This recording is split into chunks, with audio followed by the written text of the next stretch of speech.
جس طرح کہ اب جانتے ہیں کہ فرعون مصر کا ایک ظالم اور جابر بادشاہ تھا جو صرف اور صرف اپنے آپ کو لوگوں سے رب منوانے پر بازد تھا، اور جو بھی اس کی نافرمانی کرتا وہ اسے بے دردی سے قتل کرتا۔ فرعون کی ایک اکلوتی بیٹی بھی تھی جس کا نام تاریخ نے سکوٹیا لکھا ہے۔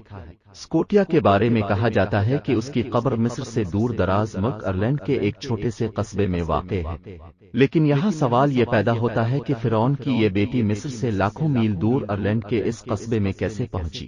لیکن ویڈیو شروع کرنے سے پہلے اب سے درخواست ہے کہ ہمارے چینل کو سبسکرائب کریں اور بیل آئیکن کو پریس کریں۔ دوستوں، اس شہزادی کی قبر ارلینڈ سے دور ٹرالی نامی قصبے میں موجود ہے۔ ٹرالی کی یہ وادی اپنے سینے میں صدیوں پرانی کہانیاں سمیٹی ہوئی ہے۔ یہ کہانیاں سکوٹیا نامی فرعون کی بیٹی سے منسلک ہیں۔ اس شہزادی کو محبت کے پاداشت میں مصر سے دربدر کر دیا گیا تھا۔ اصل میں یہ شہزادی اپنے محل میں موجود ایک بدصورت غلام پر عاشق ہو گئی تھی، جس پر محل کے دیگر غلاموں نے یہ ماجرا فرعون کے سامنے رکھ دیا۔ فرعون کو جب یہ حقیقت معلوم ہوا تو وہ آگ بھگولا ہو گیا۔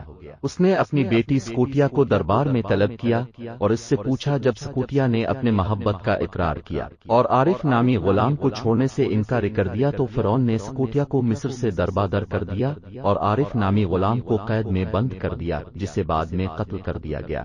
مصر سے نکالے جانے کے بعد اس شہزادی نے اسپین میں قیام کیا، لیکن کچھ نامعلوم وجوہات پر وہ وہاں پر بھی زیادہ دیر قیام نہ کر سکی، کیونکہ سکوٹیا بہت سے ہیرے جواہرات رکھتی تھی اور مال و دولت بھی موجود تھی، تو اسی وجہ سے کچھ لوگ بھی اس کے ساتھ شامل ہونے لگے اور یہ قافلہ سفر کرتا کرتا ایک نامعلوم جزیرے پر پہنچا، اور یہی وہ جزیرہ ہے جسے آج آئرلینڈ کہا جاتا ہے۔ جب سکوٹیا اور ان کے ساتھی یہاں پہنچے تو یہاں کے مقامی لوگوں نے ان کی مخالفت شروع کر دی۔